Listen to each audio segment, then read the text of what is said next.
I was writing the song for this, and I pushed a weird button on the keyboard, and now you and me are all stuck with it. Hello. Hi. How are you? Hey. Oh, good. We're in Genesis. Sweet. The Abraham stories. Do you know much about him? Big Pimpin'. Big Pimpin'. He's got a wife. She's hot. It's a sister, actually. And they got a racket. Boy, dude, this fucking racket. Wait till you find out about that. Why don't you come join us? Take a seat. Come join us. Light up a joint. Come join us. Here we go.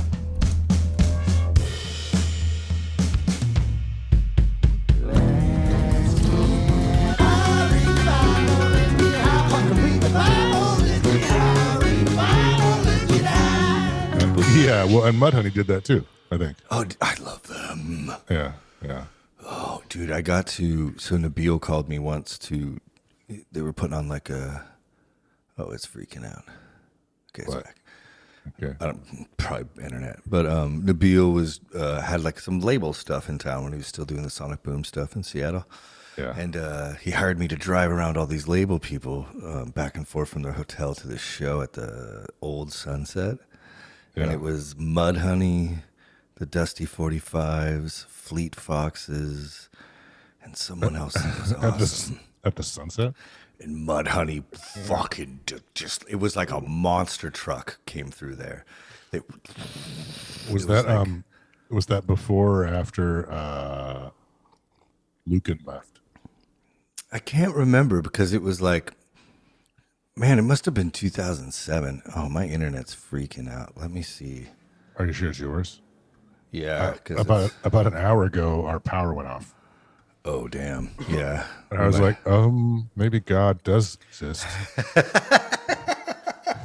And he doesn't like me talking about his nephews down here having sex with boys all the time. And I'm gonna curtail some of that.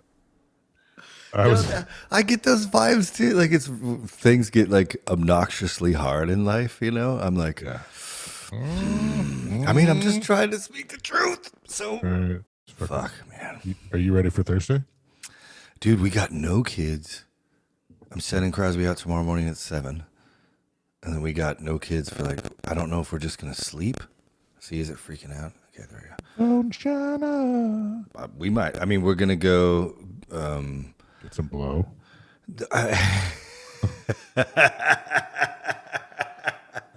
gonna smoke some rock. Yeah, when's the last time you've done blow?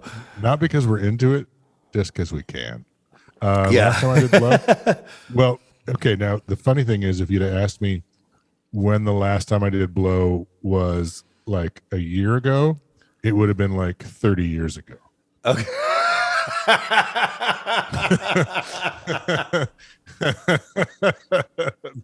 but about a year ago, just before, actually it had to be even longer than that because it was just before COVID. I don't know what happened, Leif.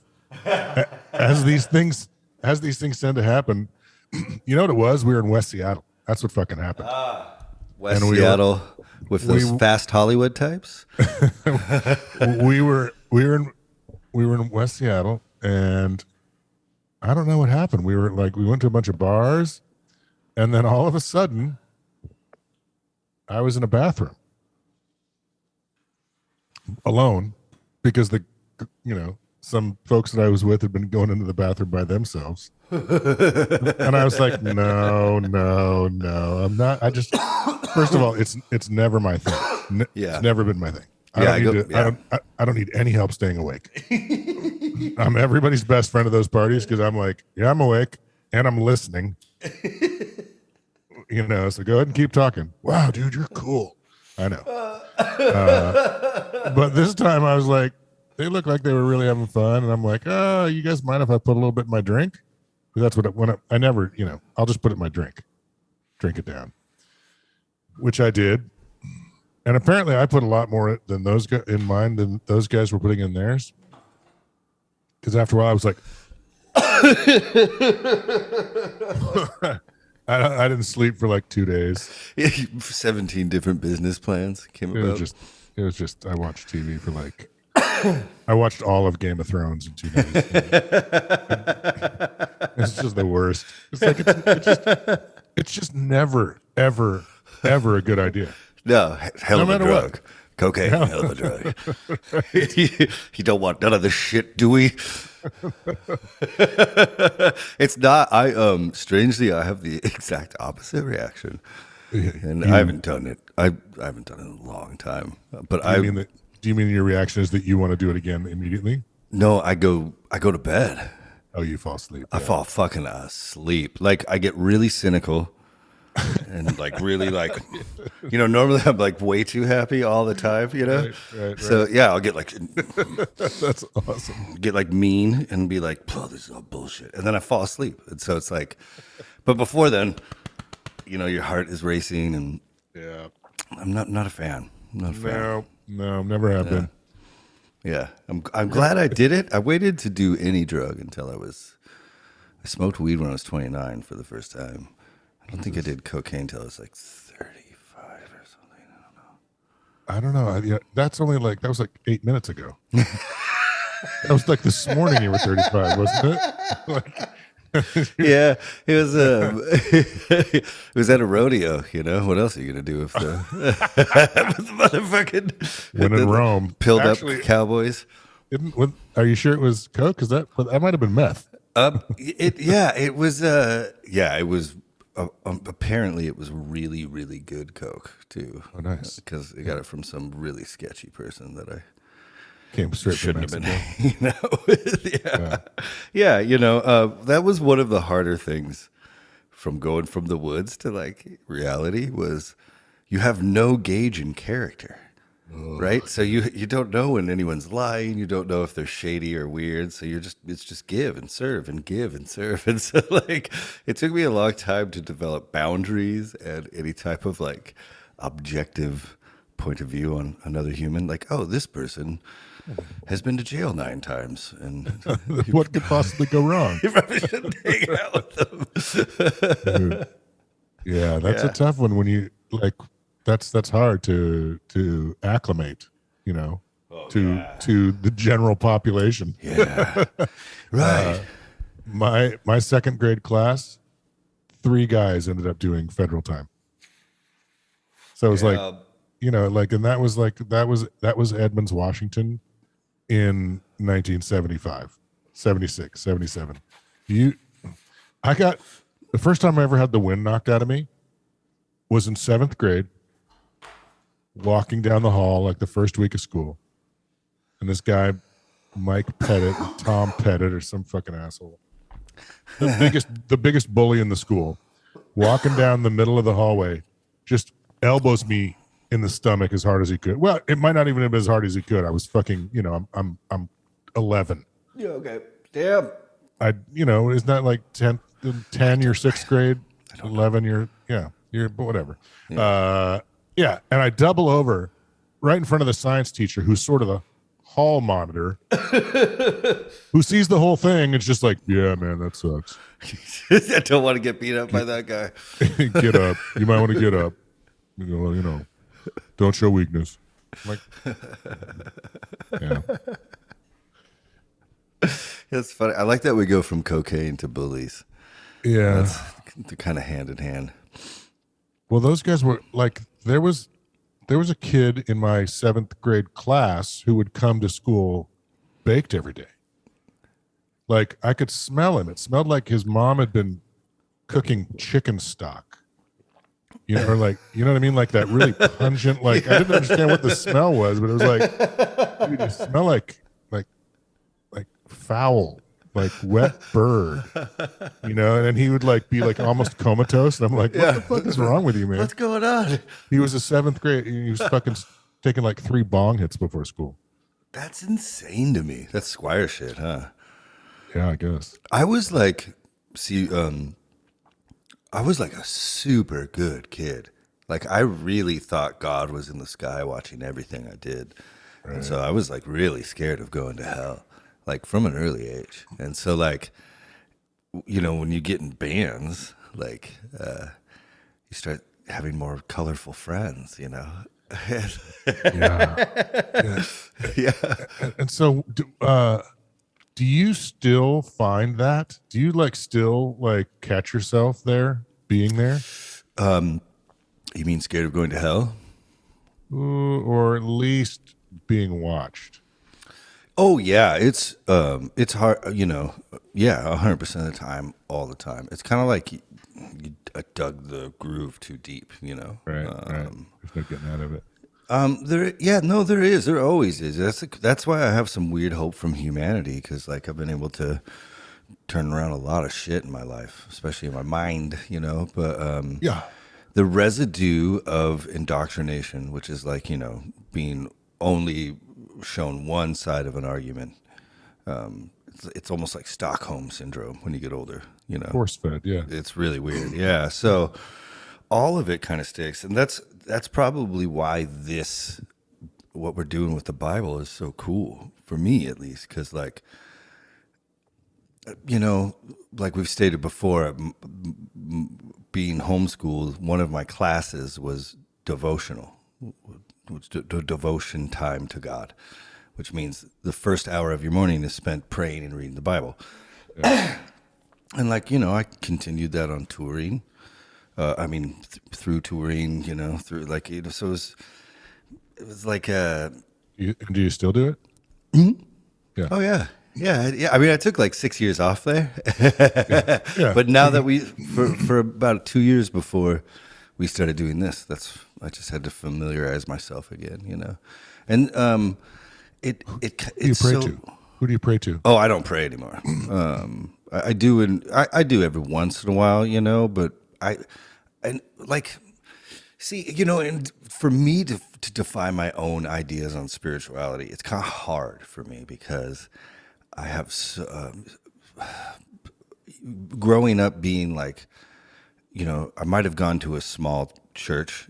I went to the smallest church in the smallest town, and that might have been real, but I was still like a worship leader there. I was still like a Christian camp counselor. I was still like worked with the youth pastors, went on missions trips. So like, it's hard to have any objectivity approaching this book, And Right. oh, see, I even get lost trying to describe it. Like, Yeah. so yeah, we might have to edit that. Well, that's but you're doing it, or at least you're open to it, because maybe and maybe that's my job, is to bring the objectivity. Of course. It's like, it's annoying. Yeah. Yeah, no, I'm the damaged goods. Yeah. But it's super interesting that we both get to sort of like the conversation I had with the woman who was the singing at the church the other, and she's like, haven't read it. It's like you can't hide from that. Yes. And getting to, like, I'm not trying to. I really I'm not trying to put anybody down. I just think the irony and it's just really strange. Like the snippet that you cut out on the video that you did, where it's like, God wrote a book. You think you should read it? It's like, shouldn't you fucking read the book that you're? It's so. But I love that we're doing it. I love that we're going through it, and I love this. Yeah. This book is so magical, and like, I don't know where I even land on Jesus, quite frankly, lately. I'm not sure, and we'll get there, but I'm excited to get there. I'm excited to talk through all these things because it has lasted, one, forever, and two, I think it's actually, well, you know what I think. I think Satan joined the church, and that's why I think all these churches are super unproductive, and that's why, that's why no one's read the Bible. Christians don't read the Bible because they don't want to deal with the crazy shit that's in the Bible. The Bible's insanely sexist. It's insanely homophobic. It's incredibly pro-slavery. We haven't even gotten to that yet, but it's like, it gives detailed instructions on how you're to beat your slave godly, I think that, oh man, you just said something. I had it.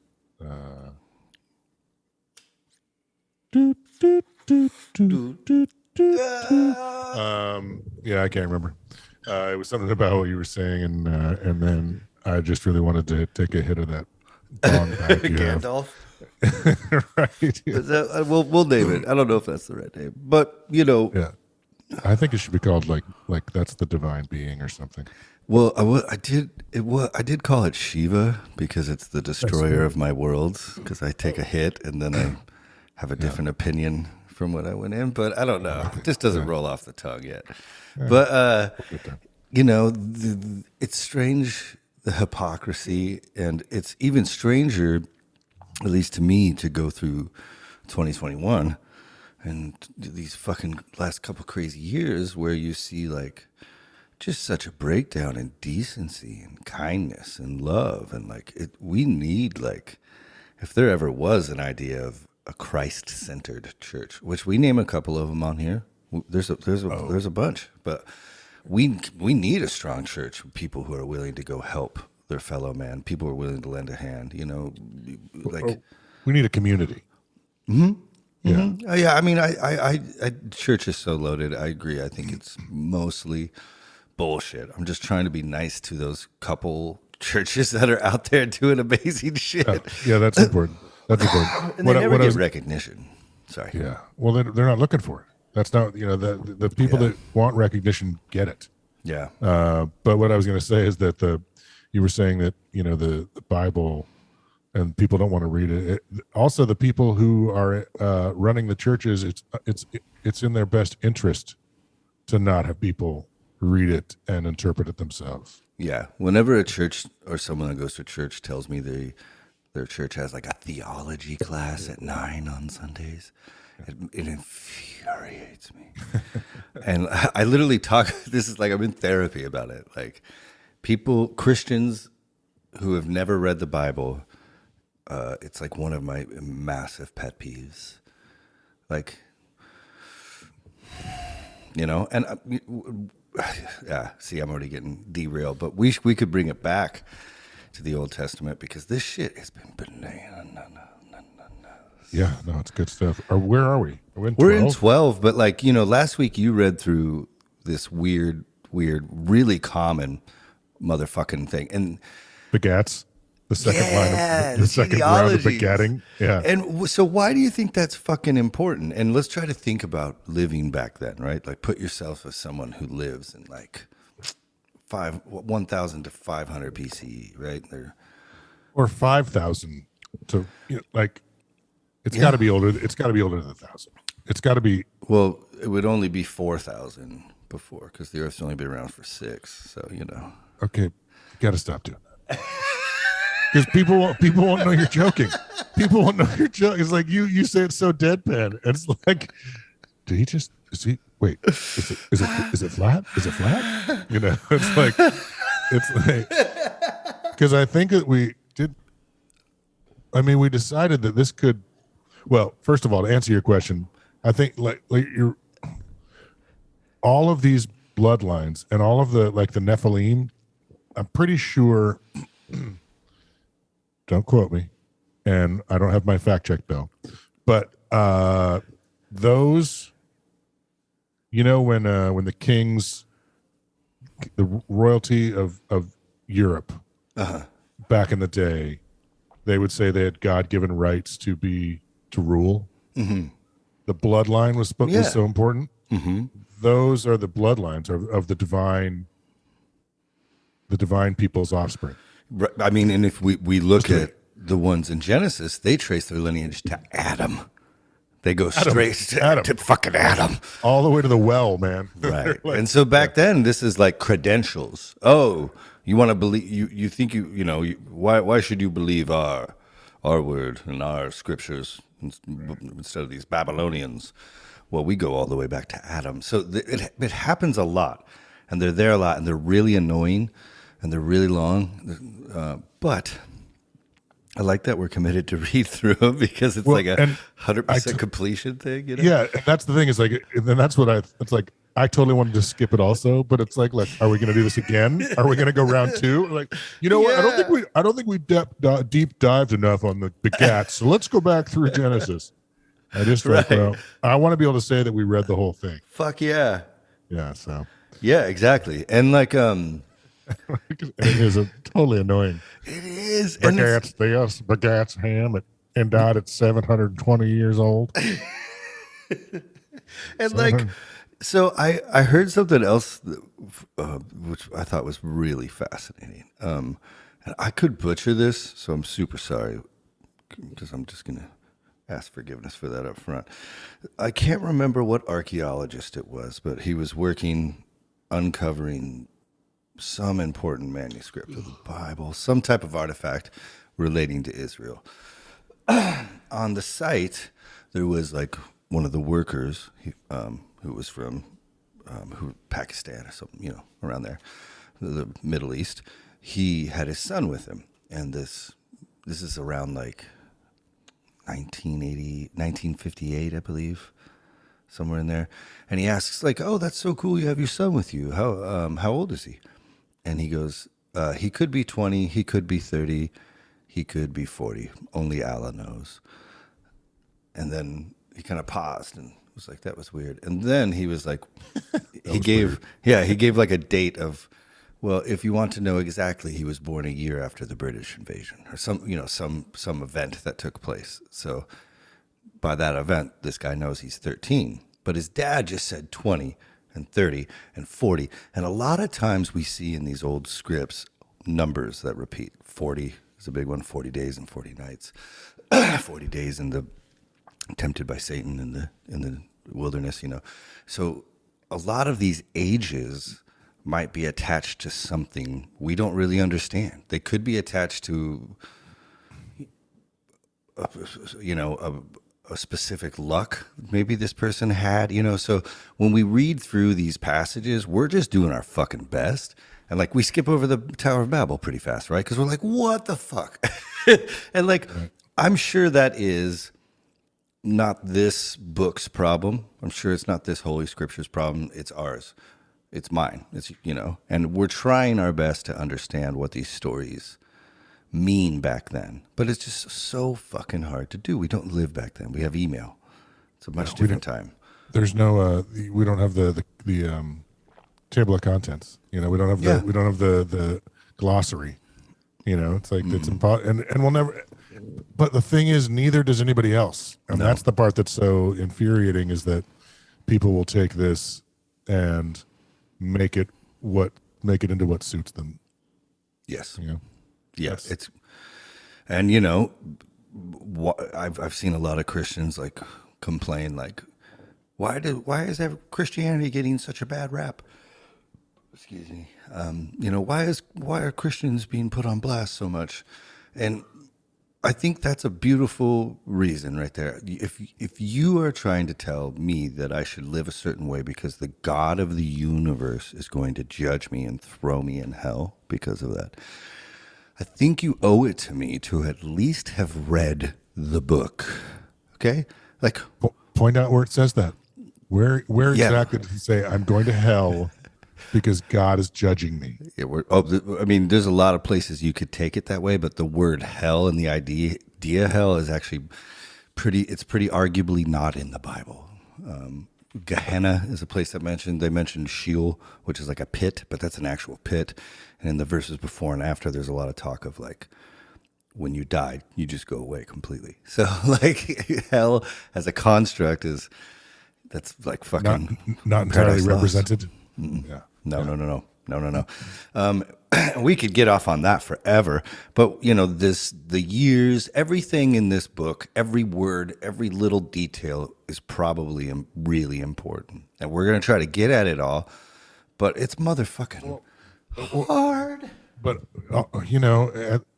the other side of that coin is that, like, I think that the Cain and Abel thing was the perfect example of micro versus macro, where it's like, is the nuance important, or is it the whole message that's important?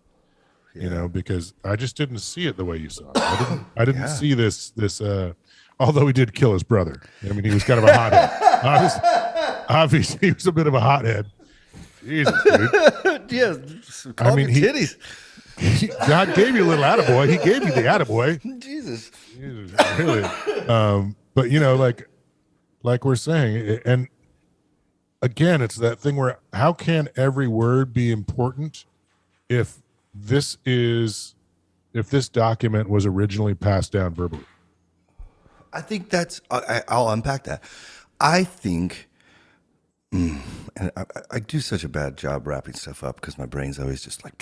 But like, when you're taught to take this book literally, and that every single word is breathed of God, you're afraid to think of it any other way.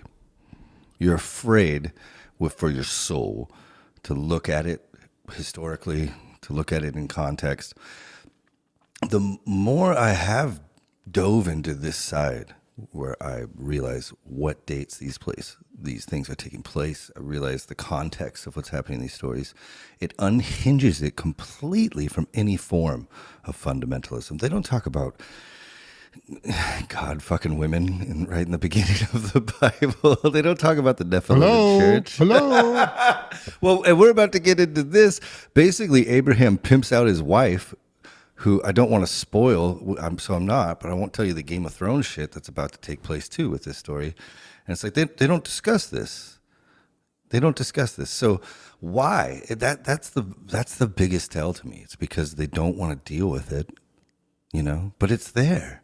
You're trying to tell me every word is inerrant. So now, when I say every word is inerrant, what I'm meaning is that I think these are the stories that made it through from such a ridiculously long time of human history. So I think almost like, this is so funny, just through the competition of these stories continually beating out other stories and being reformed and changed to fit, I think it almost does have like a holy quality to it, where I think if you can imagine people editing this book and these words for like so many, who knows how long, right? It's been honed. It's been honed. Yeah. So I think I'm assuming. Sorry, go ahead. No. There's certainly. I would have. You can't deny that there is a spirituality to it. But the inerrant part, like again, it's like. It's like like those old recording, like Psycho, or what's the Sonics biggest hit? Oh, didn't you play for them for a second? I jam with them. We didn't ever play a show, but okay. I got to play. Okay, but Psycho, is it Psycho or what? I can't blanked right now. Anyway, if you listen to those, and the story was that like. The first song they did, and I can't remember which one it was, but it's like it's super fast, and then because they'd never recorded before, and it was like, and the drummer was like mortified, and he's like, oh, this is and it blows up, and it's like their biggest hit. It's that sort of thing where it's like does that make it inerrant? It's spiritual because that's what they captured, but that wasn't the intent. So it's right. like, yeah. So I like the part where it's spiritual because of how it resonates with people, not because of its origin. I think, man, so there's one thing I definitely think is that everyone is just too stupid to read the Bible and understand it, including myself. Well, but like what you're saying, like, but what about, I don't think it's inerrant. Like God wrote a book that came down, like we said, and moved us. I think it has this weird holiness because it's continually the stories that are winning. We see tons of stories that completely they predate these Bible stories by so long, and the Bible stories mirror them by so much that you can't really say that the Bible stories that came first. So it's like, I see these as the adaptation of all of those into the new. So, 1000 BCE, here is the best knowledge we have of how the universe works, So I think maybe we lose all the power of these stories and these scriptures in our lives because we can't embody the stories and we can't embody the good things that we we read in there. We can't, the morals of the stories we don't live out. And if you would, maybe they would actually help your life. But Some of also, them.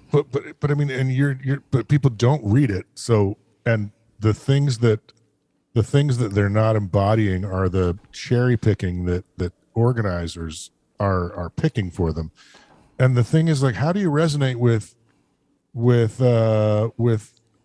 are the divine beings, and who are the offspring of the, like, do we have the blood? Like, how do you resonate with that? Like, the thing about this book is it's not this live your best life thing.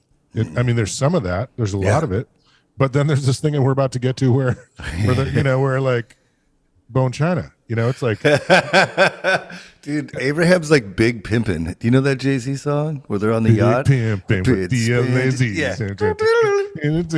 L-I-Z, and Jigga Man, Pimp C, and B-O-M-P. That's exactly like. Yeah. He goes into That's our Egypt, jam. fucking sends his wife, sister. Let's read this shit. Okay, let's read it. This shit, man. Let's read it. You read all the genealogies, so I'll do it. Okay, Genesis chapter 12. The Lord said to Abram, "Go forth from your native land, from your father's house, to the land that I will show you. I will make of you a great nation, and I will bless you. I will make your name great, and you shall be a blessing." Hashtag blessed. "I will bless those who bless you, and curse him that curses you. And all the families of the earth shall bless themselves by you." Abram went forth as the Lord had commanded him, and Lot went with him. Abram was 75 years old when he left Haran. That's pretty crazy right there, actually. Who's Lot? Lot is his brother-in-law. All right. Yeah, and so this guy is like the father of Israel, right? Yeah. In fact, he's also the father of Islam. Church of Abraham. It's his thing. Yeah, he's a big deal. And this is a kind of... It's no big deal. Want to touch me? I'm Abraham. Hey. Over here. Just the shoulder. Right. Yeah. So the narrative kind of changes, too, if we want to pause, because it's gone from, like, these magnificent fucking stories, like the creation of the fucking universe, a motherfucking snake talking to humans, and these genealogies, the Noah, all those stories are basically fairy tales. They can't be proven. You can't go dig up an artifact that helps anyone of these. These are just the oldest stories. But now this right here, this is history. Like, this guy lived. I think it was in South Turkey. And how do you? We're sure. Yeah, there's a lot of places that boast, like, Abraham's homeland, but they've actually found, I can't remember which, but they found enough artifacts to name a place in South Turkey that's like, yep, this is where this dude lived. Found part of his sandwich or something. I mean, the funny part too is that this town has, like, credited themselves, like, as the home Right. places. Abraham for years, so they were right. A bunch of other places do it too. But the idea is that the text now steps into history. This is like now about people, real people. So maybe we should know that. Okay, and now you're saying that? No, this is a fact. Well, that's a fact. Yeah, this man lived. Okay. Yeah. All right. He's a real dude. Yeah, from everything we can tell. So he's the L. Ron Hubbard of Judaism? Yeah, basically. I'm trying to, is there one before that? No, for Scientology, that's him, right? Yeah. Oh, yeah, he's the guy. Yeah, he's the, yeah. So yeah, like, here's the guy. And one thing that's really interesting is he still lives at home, and he's 75 years old. Lives with his parents? Apparently. Where does it say that? Go forth from your native land. So he still lives in his homeland, his native land. That means that he lives with his parents? Sure. Well, at least he lives in his native land. It's like he might live 5 sheep herds down, from his parents, but he still hasn't left his homeland, and he's 75. Well, yeah, but who leaves their homeland when they're back in, in 4,000, 5,000 BC? People who aren't little bitches? I don't know. No one's a little bitch. If you're alive in 5,000 BC, okay, touche. You're a fucking bulletproof, man. Especially compared to us, right? Yeah. He doesn't have shoes. Doesn't have walls. If you're a shepherd, you fight off like fucking lions and tigers and bears. Oh my, right? Yeah. It's they're badass humans. I think we shouldn't bring like our own insecurities about like living at home and like tack them onto Abraham. It's like I paid my mom's rent till I was 29. I'm just saying, like, but we can't like. You can't. That sounded like everybody. They were a multi-generational. What do you call that? Like an extended family was probably pretty normal. If they lived that long, how do you know his parents were still alive? I say this because this, among many other stories, closely resembles kind of what you could call the hero's journey, right? So I think this is essentially zooming in on Abraham when he's still Luke Skywalker tending the fields, living with his aunt and uncle. I think this is how we open up on this guy, right? He comes from this great lineage. He's a great man. He's righteous, right? And now he's finally leaving home for the first time for his first adventure. Maybe if I word it that way. Does that work better? Yes. I think that also then we have to revisit the years thing, because either people didn't go through puberty until they were fucking like 65 or 70, because or there were different years going on. Like it could have, like, I don't know. Right. What if he was 13? Yeah, like what if he was story? Yes. Yeah, like maybe this is dog years. Maybe that's where dog years come from. Something because I'm not just signing off on right. Yeah. a 75-year-old dude. I can't deal with a 75-year-old Luke Skywalker. Well, so that's kind of the deal, because pretty soon what we're going to find out is these people in their like 90s are really old and they still haven't had kids, and that's the whole conflict of this story. Is God promised to make them a great nation, and they're in their 90s, don't have kids. So it definitely could still be like, but on all those genealogies, they don't have their first kid. Like a lot of them don't have their first kid to their 100 and somethings. Yeah, and then the thing is, remember is it right before the flood? God like numbers the years of man too. 200. Coffee. Tasty. Totally. He says that that they're too much like us, so we're gonna cut their years short. But this is after that. So how can the guy be 75 when he leaves? How can their timeline have been truncated if he's 75 and just you don't live to be 75 in there's got to be some like or we're, what the hell are we dealing with here, Life? God damn it! I know. I promised you I wouldn't freak out on the Bible, but no, I'm sorry. I've just been reading over and over, and like, I don't know. That age thing you just brought up is really, I haven't thought about it from that angle. So, that could be in play, but through the rest of the text and the rest of this guy's story, the problem is he's old and he doesn't have a kid. So he's old. Yeah. So he's old. Mm-hmm. So he's so old that he actually purchases. We'll find his name soon, but he even like buys someone a kid, basically, which is a real common thing for men who didn't have kids back then. There's a lot of receipts from this town that he lived in where it's like, if you don't have someone to give all your stuff to, you can buy an orphan kid to come live with you, and he'll tend your field and he gets the inheritance. So we had one of those supposedly. Okay. So, but he's old. God likes him and he wants to make him a great fucking nation, even though he's old. And sunless. And totally sunless. Okay. All right, go on. And that's where we pick up in 5. Abram took his wife, Sarah. We said we were going to call her Sari. Sari. It's Sarai. Sari. Sari? Okay, Sari. Sarai, but we're going to call it Sari. And I was trying to remember it. I fucked it up. And his brother's son, Lot, and all the wealth they had assumed, and the persons they had acquired in Haran.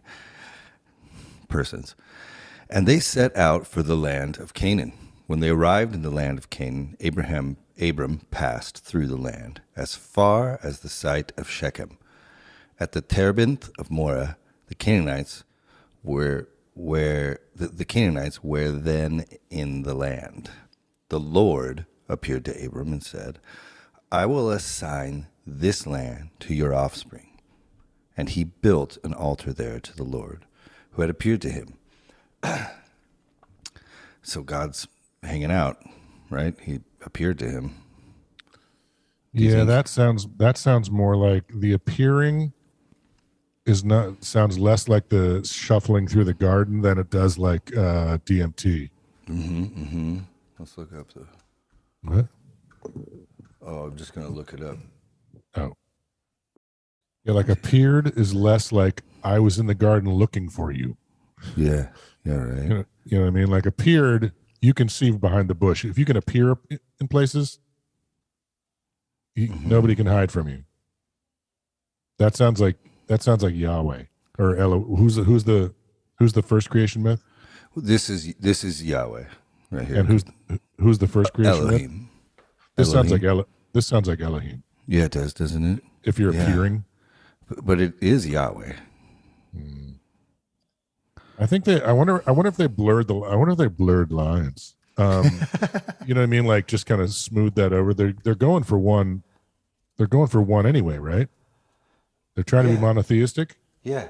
So maybe they just started like going back and forth after a while. Maybe it didn't. Maybe that was the idea. I'm not sure. They still use. My internet won't go to that place, so I'm just giving up because that's too boring for everyone. They still use Elohim quite a bit, which is interesting to me. Yeah. So what we see is them like kind of interchangeably still using Elohim for quite a while, actually, through the rest of the book.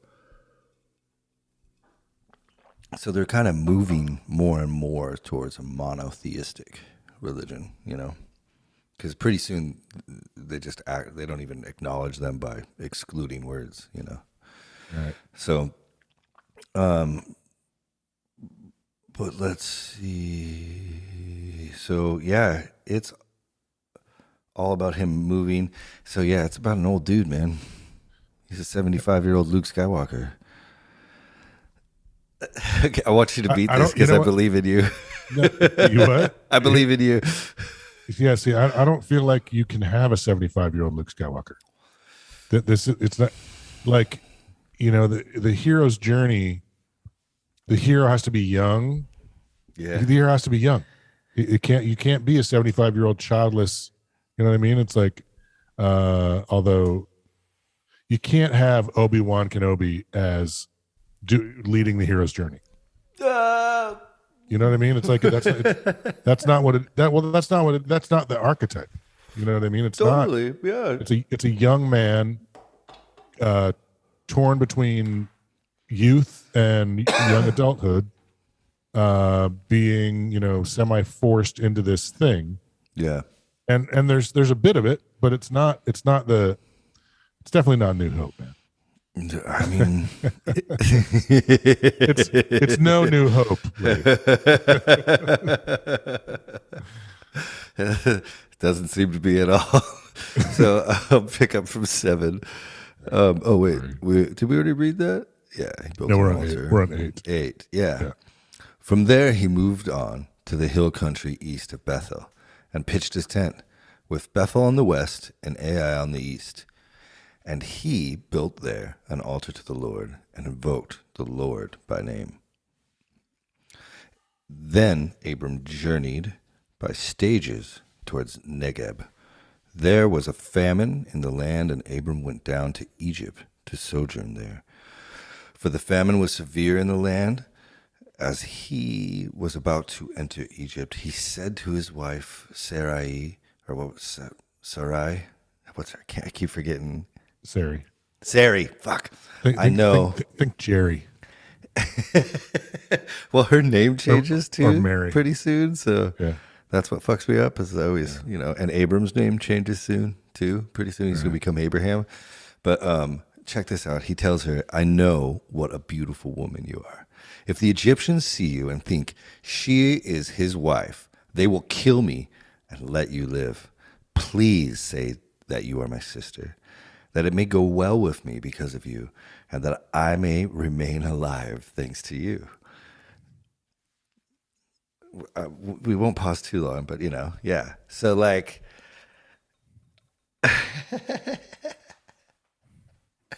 and again, maybe this is one of those like cultural and historical things. We're just on a different timeline. Back then. Are you saying that there's no reality where they're going to respect and not rape his sister?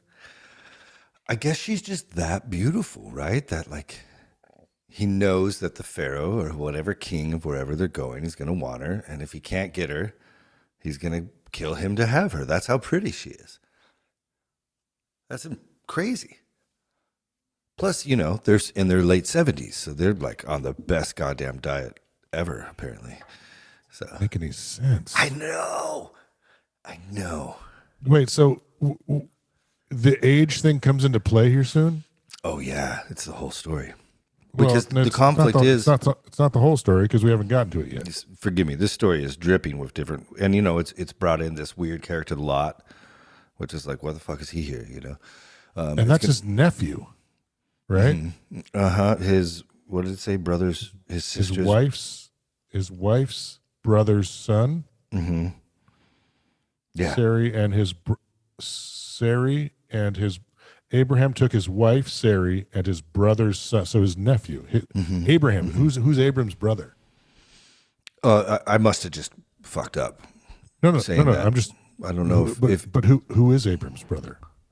Is there one mentioned? Lot is his nephew, right? So I must have just mixed up the words. Oh, yeah, but no, totally, you got it right. But it's like Abram took his wife Sari and his brother's son Lot. So who is Abram's brother? Oh, I'm sorry. I was totally confused there. I don't know. It's like, they just drop this. I'm taking your son. Is that cool? God said, I'm gonna. All right. And like, is this just common for back then, right? Is this just like, would this be actually a really decent strategy for like was he smart to do this? Because like it happens, like literally, like Pharaoh's dudes see her and just like it's like it's like a blonde at a Van Halen concert. It's just like they take her. She gets a backstage pass instantly. Can't bring your boyfriend. Exactly. Yeah, he's not my boyfriend. He's my brother. Okay, yeah. You guys both come. Yeah. Oh, by the way, too, and I don't want to give a spoiler, but this happens again. They go into a different land. The exact same thing happens. So, all right. Well, let's keep going. Yeah.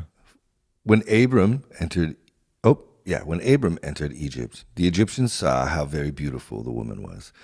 Pharaoh's courtiers saw her and praised her to Pharaoh.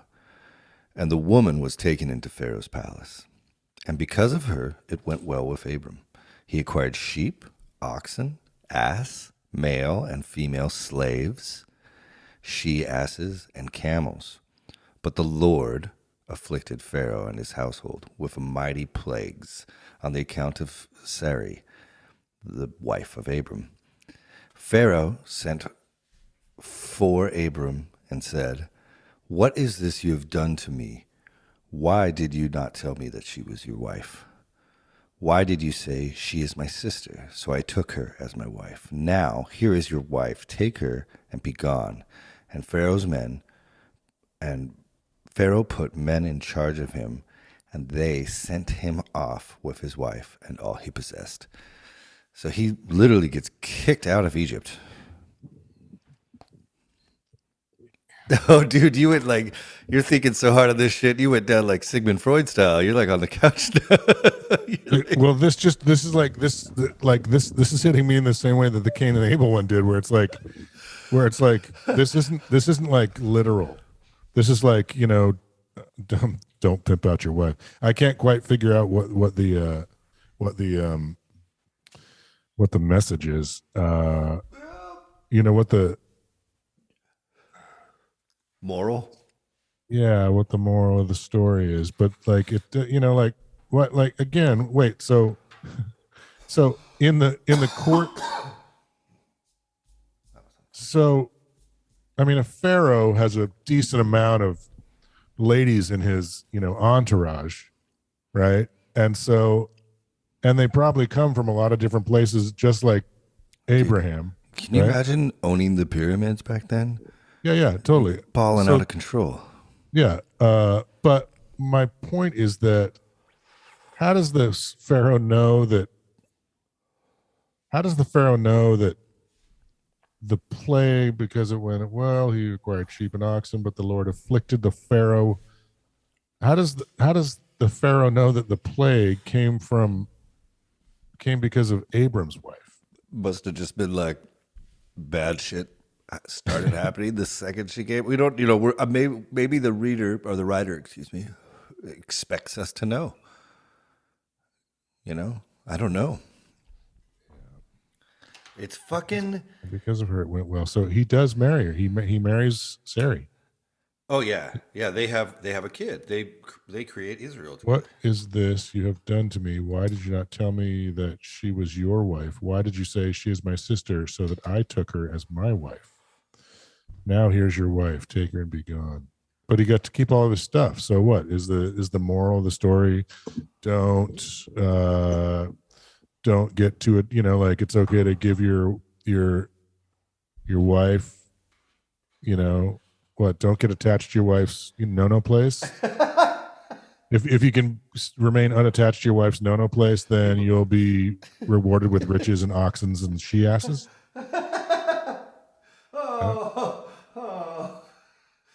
It's just like in this OnlyFans culture, which I'm so pro sex work, so I ain't talking shit. I ain't shaming no one. You do you, ladies. I'm just saying. But like, it's like, how do you not take this story that way? Because like he pimps out his wife, and then he leaves there with like a fucking fur jacket and like a grill, just busting out the doors of Egypt. They like literally throw him out. Like he has people escorting him. Like, yeah, no, yeah, let's keep going. Let me take a hit. We went fast, over that. Yeah, it's and he has quite a bit more. I just have a problem. Abraham. I just have a problem with this. I mean, you're. It's exactly what you say. He used his wife. It worked. It's worth it for this conversation to mention he's about to do it again. Yeah. So it's like, what does sojourn mean? I'm assuming like, maybe putting effort into finding something there. I don't know if it has to do with like working there for a while to build up supplies to go on somewhere else, or like, Are you looking it up? Yeah. A temporary stay. Stay somewhere temporarily.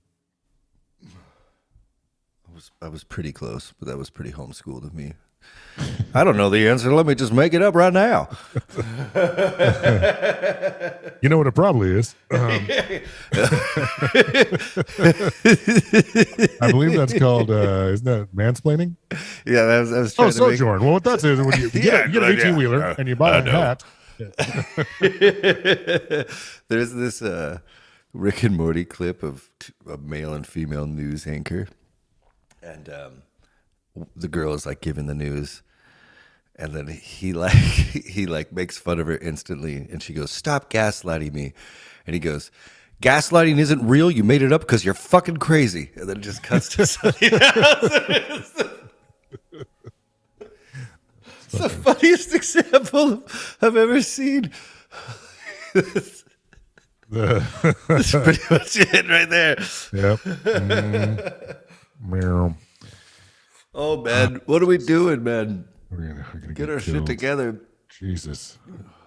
Okay. 13. Oh, well, I mean, yeah, we need to get going because these stories get rad. But again, just for like, the more I read each one of these chapters every year of my life, the more I can see these stories fitting into like different realms of life and still have kind of like an incredible amount of potency, you know? What? Wait, what kind of potency does this in? No. Not every story. And no. I don't believe the Bible is an Timing. inerrant work of God. Timing, Leif. Timing. Well, let me take another hit. 8, I got good news and bad news. I got good news. I got bad news. God's real, but he don't like you. The podcast's doing great. I'm going to have to pimp you out. Yeah, that's... I've had a revelation. I can't wait till we're actually in the same room. That's really all I'm working for. I've had a revelation. Get your finest dress on. It's just me and you at a party with Drake, and you're like, like lipstick. It's this. Is it this? I don't know if I can pull off the feminine too much anymore. I'm like 230 pounds. Yeah. Know your audience. Well, let's see. Yeah. I think I'm baked enough to go into this next chapter. I still like, I keep saying this stuff about how much is in here because, you know, I can't help but think we're missing some huge stories and angles that we could probably pontificate on forever. And so I'm kind of just apologizing, but this is the way we're doing it because don't apologize. Some of this shit is fucking weird. Well, and it's important. I think you can't overstate the lack of perspective that we could possibly have on the times that these were written from, right?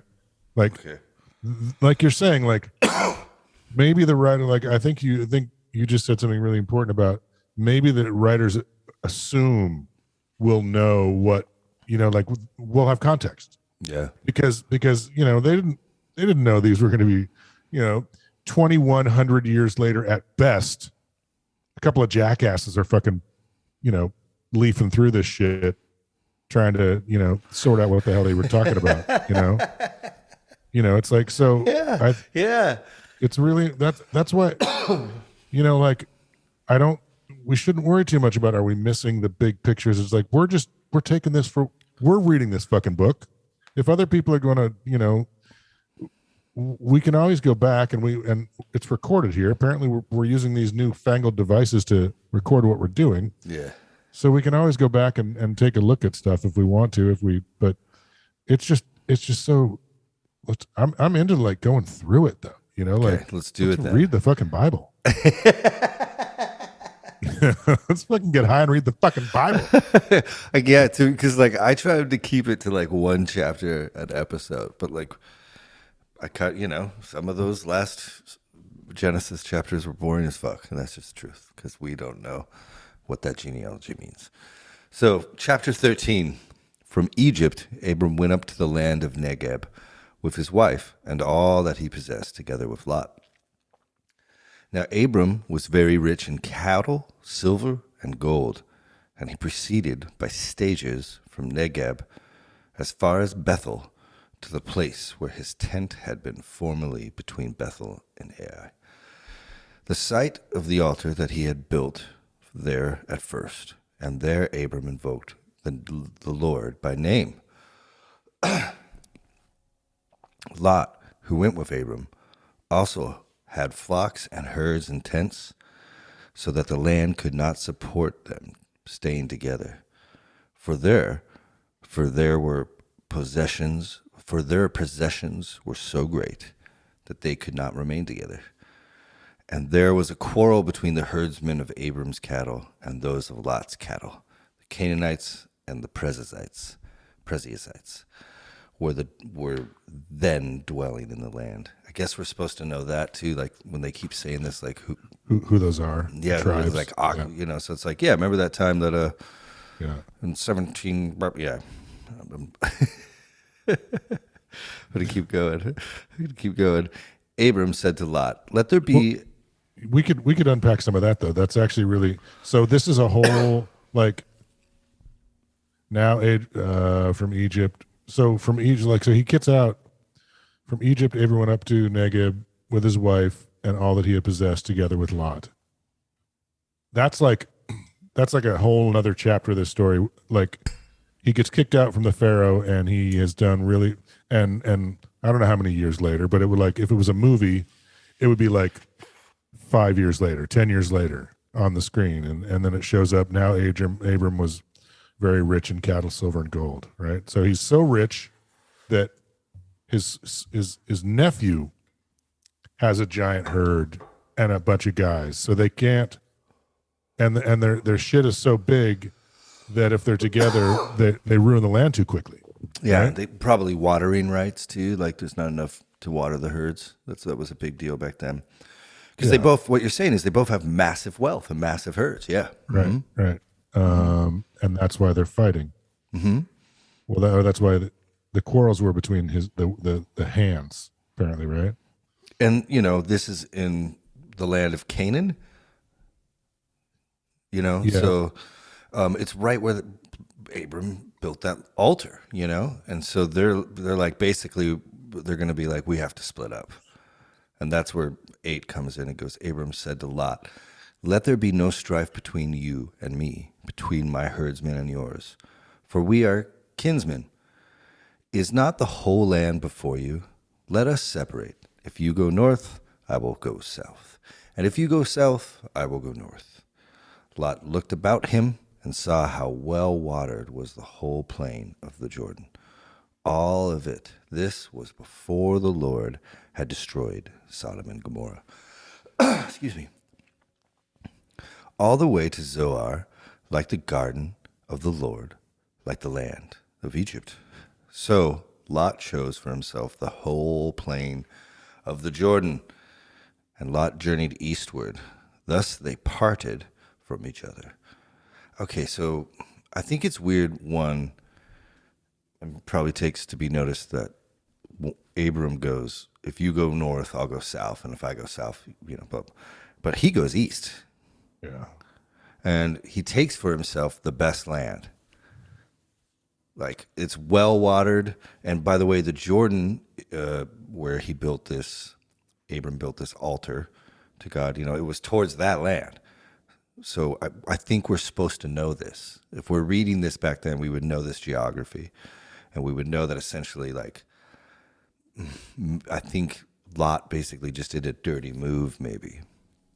Like, instead of going north, he went east. Maybe if he went north, there would have been plenty of rivers and water for both of them, or blah, blah, blah, But, like, because I think all this stuff is important. If we were reading it back then, we would know it. When I say important, is the fact that he doesn't. Because they got to communicate the most amount of information in the smallest amount of time, right? Yeah, I mean, I don't.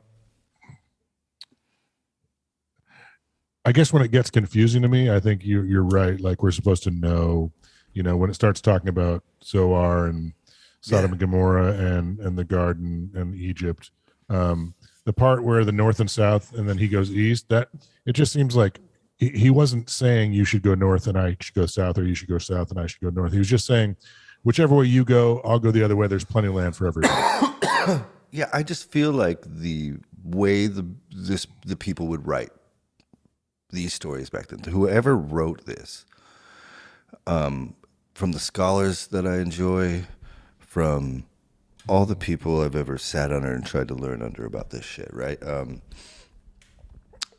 Excuse me for that pop. That's gross. Every one of these words is kind of important to maximize the message. So, it might, and you could be right, but I know that one, this doesn't work out for Lot. It ends up being real bad for him and his family. And two, I know that land was promised to Abram. So it's kind of crazy that he's taking it. Who promises the land to Abram? In chapter 12, when he builds the altar to God there, it's in that area. And when God says, I will make you a great nation, again, that's something we're supposed to know, because the whole idea is like God promises this nation, his nation, Israel, a land where they can worship him in peace. So is this the beginning of so you're saying that Lot is no longer a part of Abram says we're kinsmen. Yeah, Abram's a righteous guy, so he does the right thing. Well, but he's saying that we're kinsmen, and just because we separate doesn't like are you saying that Lot's no longer an Israelite? No. I'm saying he might be just kind of a shady character at this point. I'm saying that. See, I think that the part why do you look into it like that? Abram says take whichever way you want, right? And he decides, and you say that and just because things go badly for him, I don't get the negativity in this. Well, Abram is being solid, but go ahead. Yeah. Again, I'm not sure, and that's why this is my favorite shit. So far, I cannot wait for the days that we get to do this.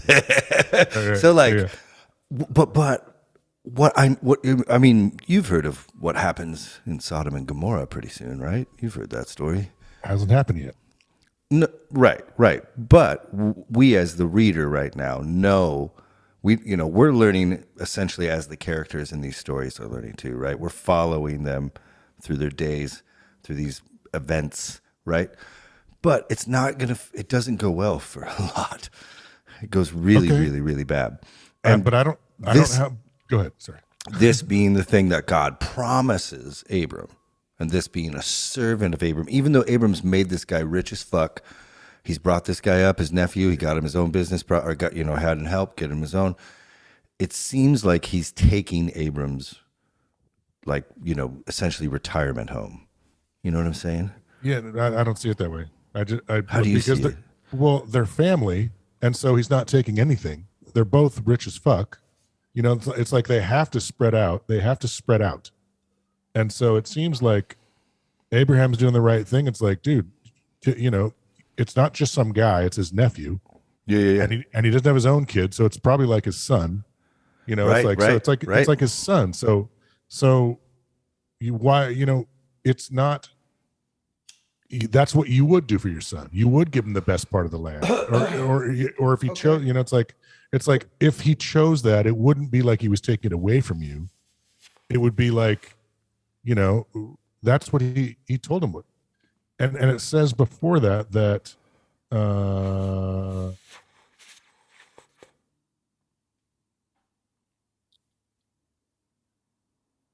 let there be no strife between you and me, between my herdsmen. Well, yeah, but we totally agree on that. And that's what we've got. That part is that Abram's is not the whole land before you. You can go either way. And again, you're probably right about we're supposed to know, if the Jordan Valley is the peach of the the peach of the whole thing. Maybe that would be like, oh, he took the Jordan Valley. He took it's like Beverly Hills, right? He took West Hollywood. Totally. I could see that, that would, and again, that context is lost on me. Does it come about that God gets pissed off at Lot because he's where he's inhabiting the land that was promised to Abram? Say that again. Does it come to pass that Lot? You say Lot has some shit befall him. Does it happen because God's mad that he's inhabiting the land that God promised Abram? The destruction happens because the people of Sodom and Gomorrah become so bad. Oh, so where he is It's just Sodom. where well, so he basically ends up eventually. The whole plain of Jordan. Well, he goes to I think he kind of incrementally gets there, but he ends up with his whole family in Sodom and Gomorrah. Yeah. Okay. So he not really, but if I'm trying, if you chew on this a little bit in your head, it's like, well, maybe that's the moral of the story. Is like, even if your dad is nice and gives you the good shit, like, don't take the best of the best. Work hard and don't bugger each other. Something like that. I don't, because I don't know. I don't like. Well, let's keep going. Like I'm in, like you're following. You're feeling it. Totally. Well, it's like I want to know, like, these stories. Yeah, keep going. Keep going. Okay, where were we? 11. Okay, sorry. Oh no, I'm sorry. 12. Let's go. Abram remained in the land of Canaan, while Lot settled in the cities of the plain, pitching his tent near Sodom. Now the inhabitants of Sodom were very wicked sinners against the Lord, against Yahweh. And the Lord said to Abram, after Lot had parted from him, rise your eyes and look up from where you are, to the north and the south and the east and the west, for I give all the land that you see to you and your offspring. I will make your offspring as the dust of the earth. So if that one can count the dust of the earth, then your offspring too can be. Up, walk about the land through its length and its breadth, for I give it to you. And Abram moved his tent and came to dwell in the tabernates of Mamre, I don't know, sure, which are in Hebron. And he built an altar there to the, and mine's not loading for some reason. Lord.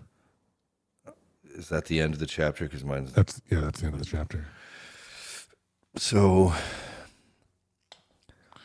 right there, we already know that Sodom sucks. It's already letting us know that they're a bad place and that Lot got really close to it. And we also know that the guy that's older, that doesn't have a kid, is going to have so many grandkids that not even the dust of the earth will compare to the number of kids. Well, we don't know that yet. Well, that's what he says. That's what God's telling him, right? He said, didn't say I will make your offspring. He said, he didn't say I will make you offspring. I will make your offspring as the dust of the earth, so that if one can count the dust of the earth, then your offspring can be too. So he's ensuring offspring? Yeah, God's promising him more offspring than anyone. He's going to make him the greatest nation of all time. That's what the Lord Yahweh is telling this Abram character. And in a way, it might be true,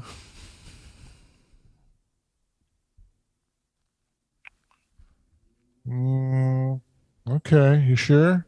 That's it. Well, I will give all the land that you see to you and your offspring forever. Yeah.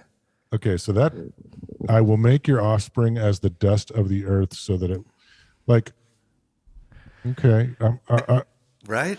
I'm just playing devil's advocate, please keep, that's what I do. Dog. Like, I don't see that. I think it could be taken that he's not ensuring offspring. He's saying that if there's offspring, they're going to get the land. Like, I will give all the land that you see to you and your offspring forever. Right. Well, so, like, we can keep going to 14 and you can find out about this offspring.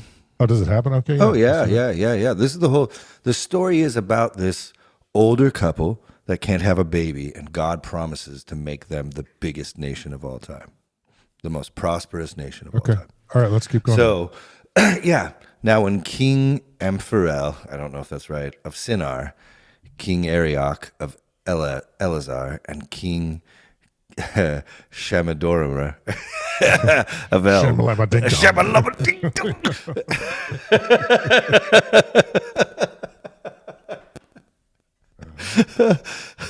And King Tidal of Goim made war on King Bera of Sodom, King Birsar of Gomer, King Sidib of Adam, King Shembar of Zeboim, and King of Bela, which is Zoar. All the latter joined forces at the valley of Siddim, now the Dead Sea. 12 years they served. And I shouldn't do that ever again. Sorry to everyone. In the in the 13th year they rebelled. In the 14th year, Shadderdomer and the kings who were with him came and defeated the Raphaim at Ashtoreth Kernim, the Zuzim of Ham, and the Emma of Seventh Kim. I don't know. I'm glad you're reading. I'll take the Begats. The funny you take part, the Shamalama Ding Dongs. it's so rough when you're like this deep into fucking super epic names, man. I mean, and like again, like all I can take from all of this like geography and history is like if you were living back then, this is the credentials. Like I'm assuming these are the movers and shakers of the time. These were the Elon Musks and the Rocks. These were like the, Joan of Arcs and fucking Amelia Earhart's. Like these were all, these people were probably badasses. These were the men of renown. Yeah, these kings and fucking all the tales were after, They were the offspring of the Nephilim. Possibly. Very possibly. Okay, I'm going to keep trying to get there. And the Horides in the hill country of Seir, as far as El Paran, which is by the wilderness. On their way back, they came into En Mishap, which is Kadesh, and subdued all the territory of the Amalekites and also the Amorites who dwelt in the Hezron Tamar. Then the king of Sodom, the king of Gomorrah, the king of Adam, the king of Zibeon, the king of Bela, which is Zoar, went forth and engaged them in battle in the valley of Siddim. King Shadanomer of Elm, King Tidal, King Goam, King Afriel, King Shinar, and fuck? King Antioch of Elziar, 4 kings against those 5.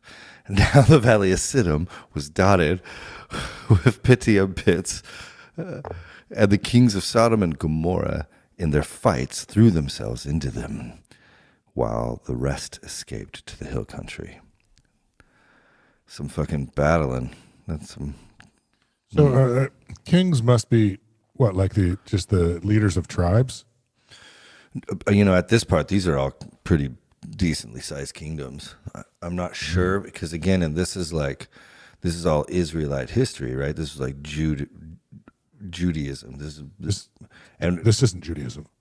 This is where it comes from. Yeah, well, I know, but these people aren't Jews. No, this is where the land they inhabited, other people inhabited, and they often battled, and right. And this is like back then. This is like giving all the credentials again of this faith is found in this, and they went through this battle and that battle, and they were connected to the, so it's like, right. Christianity borrows this other religion, and it's confusing. And who's ever dug into ancient Israel, history that you need to understand what all of this fucking means. Jesus, right? Yeah, I'm gonna try Blaze. Yeah, a fugitive brought the news to Abram, the Hebrew. Wait, where are we? Which are we on? We're on 14:13. Well done. Okay, wait, I actually just skipped. I'm sorry. We're supposed to be on 14:11. The invaders seized all the wealth of Sodom and Gomorrah and all their provisions and went their way. They also took Lot, the son of Abram's brother, and his possessions and departed, for he had settled in Sodom.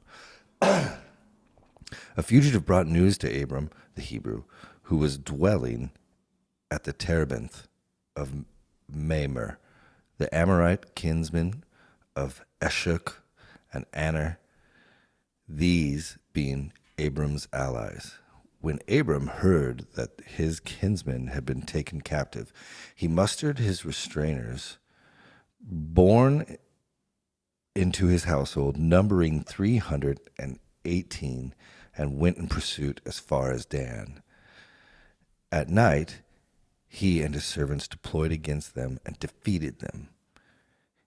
And he pursued them as far as Hobah, which is north of Damascus. He brought back all the possessions, and he also brought back his kinsman Lot and his possessions, and the women, and the rest of... Cuts off? The rest of the people. Oh, weird. Mine cuts off. Okay, there we go. Now it's showing everything. My bad. When he returned from defeating Chedorlaomer and the kings with him, the king of Sodom came out to meet him in the valley of Sheva, which is the valley of the kings. And King Melchizedek of Salem brought out bread and wine. He was a priest of God Most High. Now, who's that? Who's God Most High? I would have to look that up because we went farther than the chapter I thought. Yeah. Let me... that just seems like a whole other dude. God. It does. Yeah. It does. How about we finish it and I find it when you start riffing on this shit? Okay. Yeah. God Most High. He blessed him, saying, "Blessed be Abram of God Most High, creator of heaven and earth. And blessed be God Most High, who has delivered your foes into your hand." And Abram gave him 1/10 of everything. This is huge right there. I do have to pause. That right there is what Christians cite for tithing. All right. Do you know about tithing? Yeah. Okay, Yeah. so that's why you're supposed to give 10%. Whatever. Doesn't fucking say that, man. It doesn't fucking say that. Okay, it doesn't fucking say that. Go ahead. No, finish it. I just wanted to hear you do that. You want to wind me up, don't you? All right. Finish this and let me go. Okay. I had something else I was going to go on. God damn it. Well, there's so much, right? Like, Yeah. do you want me to let you riff? No, go ahead. Okay. How much further is it? Oh no, we're almost done. Yeah, we're almost done. Yeah. 110. You're on 21. 21. Then the king of Sodom said to Abram, "Give me the persons and take the possessions for yourself." But Abram said to the king of Sodom, "I swear to the Lord God, Most High, creator of heaven and earth, I will not take so much as a thread or a sandal strap of what is yours. You shall not say, 'It is I who made Abram rich.' For me, nothing but what my servants have used up for the share of the men who went with me, Aner, Eshcol, and Mimar. Let them take their share." Okay, let me Bible hub this shit while you riff. The fuck? So wow. the first thing that I get to is that Abram wasn't pissed off at Lot for taking that land because he went and rescued him. Touche. You know, there was right away, huh? Like in the middle of the night. Yeah. Well, and it doesn't. You know, did these guys know? It's hard to say. That's the first thing that hits me. But if that's the part that, so who is it that is Melchizedek? Melchizedek is he? Melchizedek, is he friend or foe? Has he been conquered? Seems like he's a friend, but again, I don't know much about. No, I mean, but like he brought back all the possessions. He brought back his kinsman Lot and his possessions and the women and the rest of the people. When he returned from defeating Chedorlaomer and the kings with him, the kings of Sodom came out to meet him in the valley. So it's the king of Sodom. Oh no. So is Salem, did Salem get defeated? I'm still looking up this other thing. Sorry. Salem? Yeah. You mean Sodom? No, because the guy who It's yeah. I want to know what the translation for God Most High is because dude's trying to yeah. Blessed be Abraham, God Most High, creators of heaven and earth. Blessed be Abram of God Most High because he's trying to yeah yeah. And Abram says no no no no. I swear to the Lord, God Most High, Oh yeah. creator of heaven and earth. It's like there's a little bit of a interfighting going on, some deity fighting going on here. But I wanted to. It's just so thick with names. I wanted to see where Salem shows up. Oh, now in the Valley of Sidon. No, So that of God is Illel. So I believe that's how you say that. So God of most God of most high. El. When it happens in 19, so if you go to 14:19, and blessed him, saying, "Blessed be Abram of God Most High, Creator of heaven and earth." And same as 18 I believe so, because because they say yeah. he was brought Let's up go bred. back. He was a priest of God Most High. Yeah, I'm assuming this is going to be L again. Yeah, that's L. Now who's El? L, the first creator. Oh, Elohim. Yeah, Elohim. God, Yeah, God most high is Elohim. it's like the God El becomes Elohim with this with Judaism, but it comes from that El being in there is the same thing. So this guy is probably a different sect of El, of the God of Genesis chapter 1. Okay, And so then we go. Yeah. sorry. What's the number? Hit me. Salem. What's the number? Because I got seven things. No, I need You to have know. to give me the reference of 14. what verse. Perfect. No, Genesis 14. I don't know where it is. I don't know what verse shows up because it's and King Melchizedek of Salem. That's 18. That's here. yeah, but where does Salem show up the first time? Like where it says Salem somewhere. I just want to know if Only here. no. Yep, this Really? is the only occurrence of Salem in the Bible is 14:18. Seriously? Yeah. Well, I'm assuming it's a place. yeah, but I'm just trying to figure out if that king is part of the victors or not, because it says he brought when he returned from defeating the Shaladolamor and the kings with him, the king of Solomon came out to meet and so Sodom has been defeated, right? Sodom was, from what it seems like to me before, because some of these names are fucking crazy, right?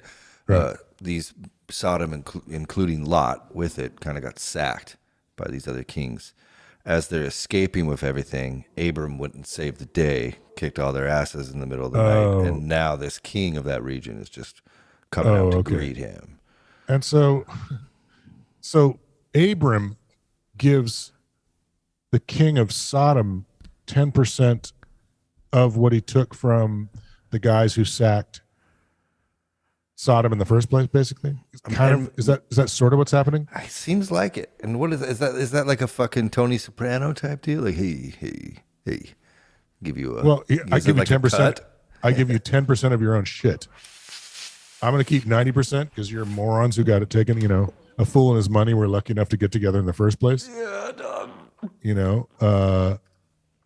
But that part is where the churches say you got to give us 10% of everything you make. Yeah. That's tithing. That little. That's fucking. Oh yeah. See, it says right there. You got to give me your money. He's the best guy ever, right? Who? Abram. Yeah. Guess. And Abram, but it's 22. Give me. So. But give me the persons and take the possession. So he wants the slaves. right? It's so Is that what he's saying? Yeah, yeah, absolutely. And take the loot for yourself. And Abram says, no, I will not take so much as a thread or a sandal strap of what is yours. You shall not say, it is I who made Abram rich. For me, nothing but what my servants have used up. As for the share of the men who went with me, let them take their share.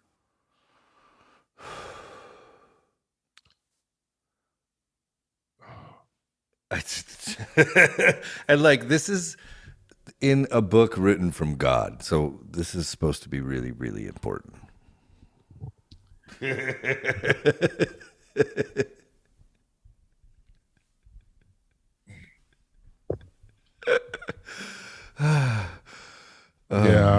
Yep. Well, no, it's definitely shown he's like a super stand up dude, and it's like, I mean, I thought that he was giving. Okay, who gives 10%? And Abram gave him a tenth of everything. Yeah. So maybe the guys who Abram took, that seems like, it sounds like if we're reading Abram as the right way, that Abram probably gave Lot back all of his stuff, right? Returned all of his stuff, and they gave the kings all, like everybody got their shit back, and then Abram gave him a tenth of what wasn't any of, like the spoils. Well, yeah, but a lot of the spoils had belonged to these, like everybody who got robbed. Yeah. So, and what this guy was saying, you keep all the loot and just give us the people. And Abram's like, no, man. Yeah, I don't quite get it. Again, I think this must be like a history thing. This must be like a context thing. There could be like a lesson in here about how to deal with kings after you have this kind of conflict with them. I don't, that we're supposed to know because we were shepherds. I don't know. I do know this is really interesting though. So I keep saying, blessed be Abram of God Most High. Okay, right? So every time you're seeing God Most High, that's always El. And that is just El, like El, not even Elohim. Okay? And then when it goes to, in 22, but Abram said to the king of Sodom, I swear to the Lord God Most High. Right. What he's saying there is and in this other translation here, it says, I've raised my hand to Yahweh God Most High. And so that in the original translation would be Yahweh Elohim, or Eloah. I don't know how to say it. Right. So it's like, I think what he's doing there is like, this guy is a product of El, who is, he's saying, yeah, you believe in El, you believe in Elohim, right? And so they're like trying to find common ground. And Abram seems to be separating himself here. That's different. Right. Well, he's definitely like correcting him. Right? Yeah. So that's fucking noteworthy. Yeah, I mean, yeah, God, it's just like, it's just tough to like, yeah,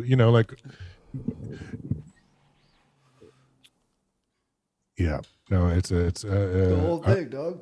Yeah, it's the fucking Bible, and the I think what is really confounding me is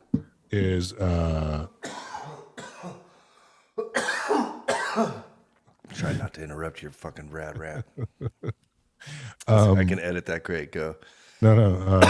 You let me cough 2 more times. You can do start from the top. Yeah.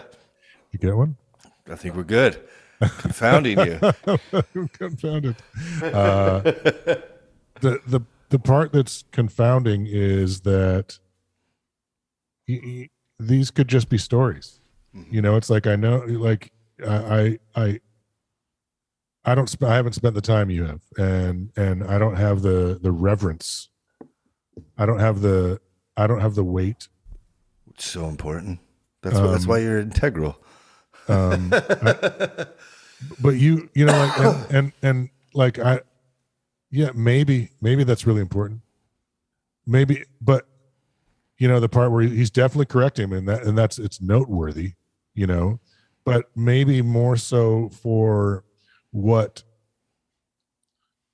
the writers were trying to do, like maybe these are the edits they put in to go monotheistic, to like curb. That's exactly what I think it is. And that's not, that in itself is only important because it reflects that there used to be the belief of many gods, and they're just and they're they like were shared. Like these people assumed they shared the same God. They're saying blessed be, because they assume they Elohim is the same God as El, and Abraham's like, no, it ain't, motherfucker. right, And it's at the tail end of this big battle that they wouldn't have won without him, that he's completely the hero. He just swoops in. So it's like, who the baddest motherfucker in all of time was? Abraham. Do you know what he did? He said, Elohim, Yahweh. You know what I'm saying? Like, it's like they're trying to like move away from all the other gods, and here's the guy that did it. Well, here's the guy they say did it. Yeah. Like that's the part that's confounding to me, is all of this is just words written by men. That's crazy. And men trying to literally shepherd souls into their pocketbooks. It's so fun because, like, again, this is just what we've always done, right? Like, And it's like, yeah, any show. I know it's the Bible, but dude, they're just trying to get your money. Well, and so like in this green rooms and fielding questions of the Bible of you and all the rock star peoples, and it's like, it's so funny and amazing and so rad for me to get to take you through this because of that, right? Because you'd be like, no way. It was, it's not like we had a Bible, barely had iPhones back then, but like, now you start reading these stories and it is just dumbfounding. Like, how can you see such division in the world, or in a country, in our states, in our, like, how can you see over this kind of stuff? You see? And the more you read it, it's going to get crazier. Oh yeah, it's ludicrous that people would like, oh no, I'm right. Look at this one little spot that I found that proves that I'm right. Yeah. This little spot that says, look, I gave him 10% of this of the spoils of this battle. That means that every person who ever goes to church has to fucking cough up your $2, you cheap bastard. Yeah. What the fuck is that, man? Yeah. It doesn't say that. It doesn't say that. Well, even when I was making real money, I would still tithe 10%, even when I wouldn't go to church. Yeah, it's like a big deal. And so there's, and there's lots of people that make real good money, crazy money, and they go to a church, and most of them will be tithing quite a bit, and it's a tax write-off for them, right? So it's like a win-win. We need to fire up the church. Oh yeah, bro. Yeah. Oh yeah, bro. Let's not beat them. Let's join them. Yeah. The church of the spoils of Babylon. I'm not sure what I don't even know if we should have church, right? I don't know. No. It'll be no church, but priestesses. We're working on it. We're just thinking about it now, and everyone's along for the motherfucking ride. Yeah. So, but like, these stories get crazy, right? Like, look what just happened. Like, and do you want to keep going, or do you want to keep rambling? No, we could keep going. I just like that's a really strange, but it's a really strange that has nothing to do with God. None of 14. Excuse me. None of 14 has anything to do with God. It's the story of Abram. You see the whole focus, and it's like all the characters around him, and it's like where he's coming from, and so it's like it'd basically be like Michael Jackson started out at 8, like gotcha. Yeah. It's interesting that it just kind of pops into that, though. Do you think Abram would be his own super important? Yeah. In this faith, that shows he comes right after Noah. Like Noah saves everyone that's living today is only alive because of Noah, according to these people, right? Right. So like super important figure. And there's a bunch of more crazy shit that happens. I don't know if we'll get to them, but maybe I'll just start in 15 because we're blazing and it's kind of rad. All right. You want me Are to you read? down? You want? Yes, absolutely. Fuck. Like I was saying, It's so the tithing thing, man. oh So, yeah, like, that's it's such, Catholic, huh? It's well, deep in there. isn't it Christian also? Oh, this is so bad. I've been tithing 10% of my money since I was 11. Yeah. See that it doesn't Yeah. say that. It doesn't say give your income to a group of people saying they're with Abraham or they're with, No, it does Peter not. or Paul or Jesus. It doesn't say that. But, and you can understand though with like listening to me fucking barely be able to read those words aloud, even though I've read them like 40 times in the last week, right? Like why someone would just skip all of that and then be like, hey, that guy never curses. Let's put him up on that podium and he's going to tell us what this verse is about. He just goes, you need to give 10%. You can see how it's like there's a lot of sticker bushes on both sides of that verse, right? And so it's just kind of protected and abused. Right. Like they conflate everything. And Little thorny surroundings there. right? Like, No, I got you. they don't even read the book to begin with, and then it's in this of like, try understanding that if you don't have a degree in like ancient Near East history. Right. Like, because what we're saying is like it gets so thick in there. It's like, well, this is either a what do you call it? Geographical lesson, geography, or like you're saying the names, like a lineage, because it's impossible to follow unless you. But it doesn't make you want to like go back and find out where these cities were because. It's so easy. It's all like Egypt, Jerusalem, Well, Turkey. and one of them, it's all one of right them was there. still. What was the one that was still actually? It was a current name. Jordan. No, it was after that. It was one of the, not Bangladesh, but it was one sounds something like that. Yeah. Baal. No, it was like a modern, still a modern city. Well, and see, that's what when I was talking about the stories now moving into history, going from Noah and Adam and Eve. Yeah, these are real people and real events. And this faith. Well, that's what they're. Yeah, that's how we're reading it, right? Because that's how whoever wrote it this way, and we're you're not going to read it that way because you have to bring truth. But I'm going to always do that because I have to see truth to get truth. I'm not saying. That's why it's me and you, brother. Right. That's why it's me and you, brother. Let's see where I want to 18. Damascus. Yeah. That's a real place. Mm-hmm. Yeah, well, and I think the Dead Sea's mentioned, right? Yeah. So interesting. So the religion and the history of this nation is mixed all together. Right. The other question I had was about was from 13, I think. Did it says that then after got kicked out of from Egypt, Abram went up into Negev with his wife, all they possessed. Oh, I thought he went a bunch of places.